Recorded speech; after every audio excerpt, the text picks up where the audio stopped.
बात दिल्ली की है, क्योंकि दिल्ली से एक ऐसी खबर आई है जो हमारी, आपकी और पूरे समाज की चिंता बढ़ाने वाली है। लेकिन इस खबर की शुरुआत में मैं कुछ सवाल पूछना चाहता हूं।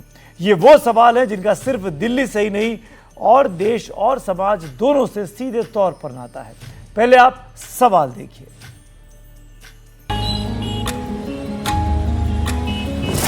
क्या दिल्ली में बच्चों के जन्म से पहले मां की कोख में कैमरों की घुसपैठ हो रही है? क्या दिल्ली में मां के गर्भ में ही लड़का लड़की की पहचान की जा रही है? क्या दिल्ली में महिलाएं अब पहले के मुकाबले ज्यादा गर्भपात करवा रही हैं? क्या दिल्ली में शादी से इनकार करने वाली लड़कियों की तादाद बढ़ती जा रही है? दिल्ली में बच्चों के जन्म के रजिस्ट्रेशन में आई कमी किस तरफ इशारा कर रही है?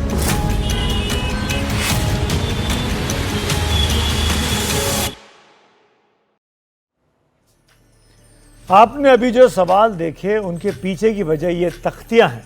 ये आपको दिल्ली की हर सड़क, हर गली, हर मोहल्ले में खुले अल्ट्रासाउंड सेंटर्स के बाहर लटकती दिखाई दी जाएंगी। इन तख्तियों पर लिखा रहता है कि यहां प्रसव पूर्व लिंग की पहचान नहीं होती है, लेकिन यह सबसे बड़ा झूठ है। अगर इन तख्तियों पर लिखी बातों में सच्चाई होती तो दिल्ली की तस्वीर कुछ और होती, दिल्ली के आंकड़े कुछ और बात कहते और दिल्ली के साथ लापता लेडीज का नाम जोड़ने की आज हमको नौबत नहीं आई होती। दिल्ली की लापता लेडीज, ये बात हम दिल्ली सरकार की तरफ से जारी साल 2024 की जन्म और मृत्यु रिपोर्ट की वजह से कह रहे हैं। यह रिपोर्ट कहती है कि देश की राजधानी में लड़कियों की संख्या साल दर साल घटती जा रही है।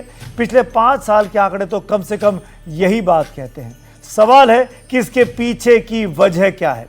अगर सेक्स रेशियो में गिरावट का यह सिलसिला जारी रहा तो यह गिरावट दिल्ली को कहां पर लेकर जाएगी? अगर लड़कियों की संख्या घटने का यह ट्रेंड जारी रहा तो आने वाले दिनों में दिल्ली कैसी दिखाई देगी? सारे सवालों के जवाब इस रिपोर्ट में है।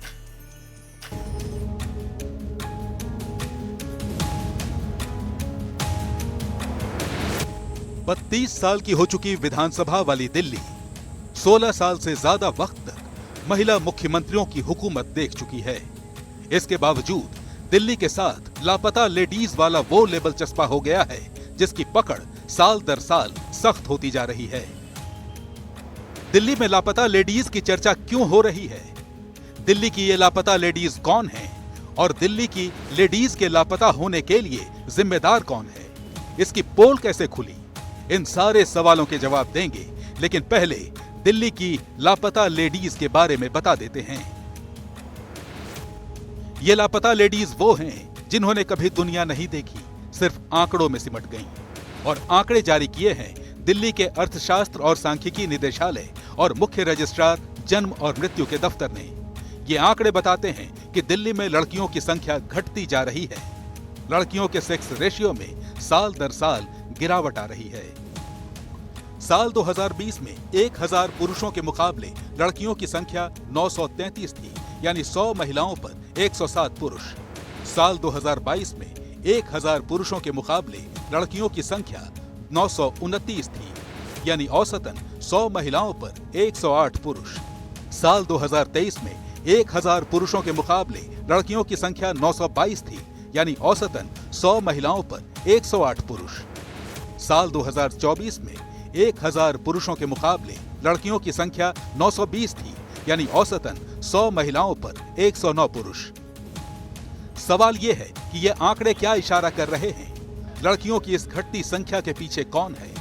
कहीं वो तो नहीं जिन्हें बेटियां बोझ लगती हैं और जो बेटियों को कोख में ही मार देना चाहते हैं? जो हिंदुस्तान में मेन कारण जो फीमेल फीटिसाइड का है वो एक सोशियो कल्चरल इशू है, क्योंकि इसमें जहाँ पर देखा गया है कि भी सोसाइटी में ये एक भ्रांति है कि जो मेल चाइल्ड है वो ही खानदान को आगे नाम करेगा और आगे लेके जाएगा, लेकिन जो फीमेल चाइल्ड है वो भी आपकी लिगेसी को कैरी कर सकती है।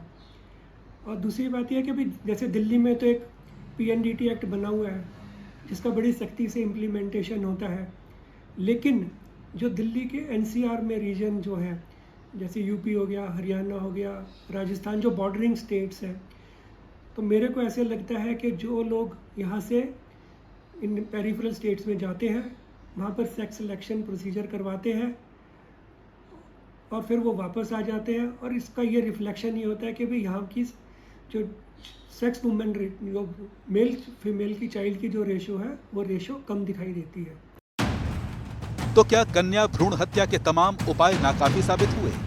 दरअसल इस मामले में कोख में बेटियों के कातिल और सरकारी सिस्टम के बीच तू डाल डाल मैं पात पात वाला खेल चल रहा है। दिल्ली सरकार की रिपोर्ट बताती है कि पिछले 3 वर्षों यानी 2022 से 2025 के बीच pre conception and pre natal diagnostic techniques यानी NCPNDT एक्ट के तहत कुल 19 मामले दर्ज किए गए। ये वो मामले हैं जो पकड़े गए, लेकिन ज्यादातर मामले पकड़े ही नहीं जाते, क्योंकि जन्म से पहले सेक्स डिटर्मिनेशन में लगा गिरोह पोर्टेबल अल्ट्रासाउंड मशीनों के साथ आता है और कारगुजारियों को अंजाम देने के बाद भाग निकलता है।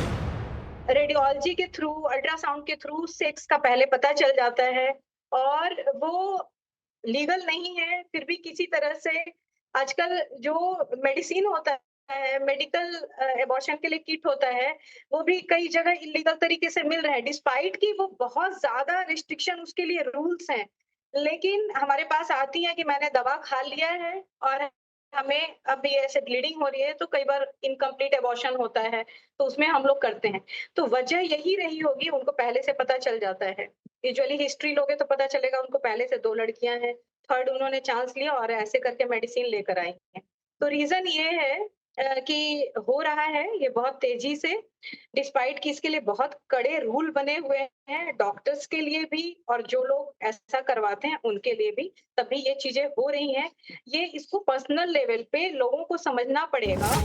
दिल्ली में लड़कियों के गिरते सेक्स रेशियो की सही वजह पक्के तौर पर भले ही अब तक सामने न आई हो, लेकिन आंकड़े बताते हैं कि सिर्फ लड़कियों का सेक्स रेशियो नहीं, बच्चे पैदा होने की दर भी दिल्ली में कम हो गई है। साल 2023 में रोज औसतन 863 बच्चों का जन्म होता था, लेकिन 2024 में ये आंकड़ा घटकर 837 रह गया। दिल्ली में इस गिरते बर्थ रेट की वजह कौन है, इसका मुकम्मल जवाब अभी सामने नहीं आया, लेकिन खतरनाक अंजाम का अंदाजा लगाना मुश्किल भी नहीं है, क्योंकि दिल्ली में बेटियों की संख्या घटी तो शादी के लिए योग्य लड़कियों की कमी हो जाएगी। इससे समाज का ताना बाना बिगड़ेगा और तनाव बढ़ेगा। लड़कियों की संख्या घटी तो मानव तस्करी, अपहरण और यौन उत्पीड़न जैसे अपराध बढ़ सकते हैं। देश में जन्म दर और वर्कफोर्स घटेगा, जिसका अर्थव्यवस्था को सीधा नुकसान होगा। लेकिन ये तस्वीर का सिर्फ एक पहलू है, इसका दूसरा पहलू बिल्कुल अलग कहानी कहता है। इस कहानी को समझने के लिए आपको उन देशों की बात बताते हैं जहां लोगों की सालाना आमदनी औसत से कहीं ज्यादा है। कतर में प्रति व्यक्ति आय लगभग 67 लाख रुपए सालाना है, लेकिन वहां 100 महिलाओं पर 246 पुरुष हैं। संयुक्त अरब अमीरात यानी UAE में प्रति व्यक्ति आय करीब 41 लाख रुपए सालाना है, वहां 100 महिलाओं पर 176 पुरुष हैं। सऊदी अरब में प्रति व्यक्ति आय लगभग 29 लाख रुपए सालाना है, वहां 100 महिलाओं पर 153 पुरुष हैं। सिंगापुर में औसत सालाना आमदनी 77 लाख रुपए है, वहां 100 महिलाओं पर 109 पुरुष हैं।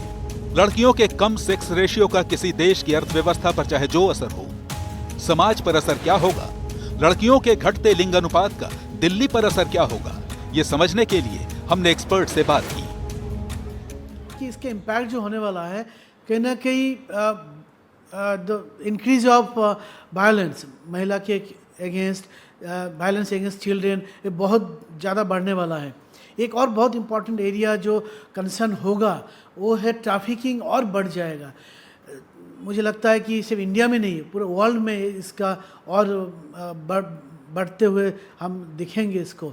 तीसरा मुझे लगता है कि जो फाइनेंशियल स्टेबिलिटी एक हो सकता है, इसका कमज़ोर करेंगे इकोनॉमी कहीं ना कहीं।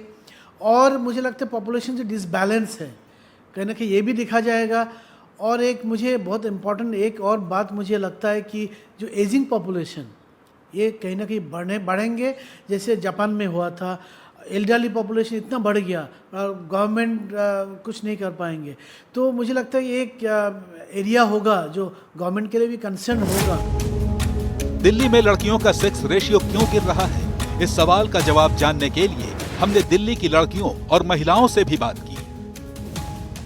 एनपीआर वगैरह में लगता है कि बेटी बचाओ बेटी पढ़ाओ, बचा रहे हैं, लेकिन अभी उतने ही नहीं बचा रहे हैं। आप रिमोट एरिया में, अभी आप दिल्ली में खड़े हैं, आप रिमोट एरिया में जाइए ना, आपको जाने नहीं देंगे वहाँ पुलिस नहीं जा सकती, तो आप कहाँ जाएंगे वहाँ?